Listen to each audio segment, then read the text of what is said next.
Baie geluk aan Vera Boysen met haar wen meningsstuk vir die Paase uitdaging, die ketting.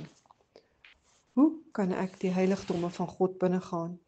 Wat het ek in myself om te gee? My geloof, my hoop en alles wat ek glo word bepaal deur die een gebeurtenis in die geskiedenis wat tyd geskeur het, die Pasga, verbond van die Nuwe Testament, die nagmaal. Wit is die brood en rooi is die wyn, die bloed van die offerlam wat my sy pad aandui, die kruisiging en die opstanding, die ewige lewe, die gordyn wat geskeur is sodat ek tot God kan nader. Dit is die skakels van my Paasfeesketting. Almal is aan die dood van die offerlam, Jesus Christus geheg. As een skakel ontbreek, het ek niks en is ek verlore, verdoem.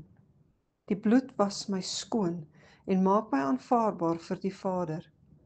Hosanna, Hosanna prewel ek elke keer op my knieë, wanneer dit Goeie Vrydag is en ek die rede vir my saligheid herdink.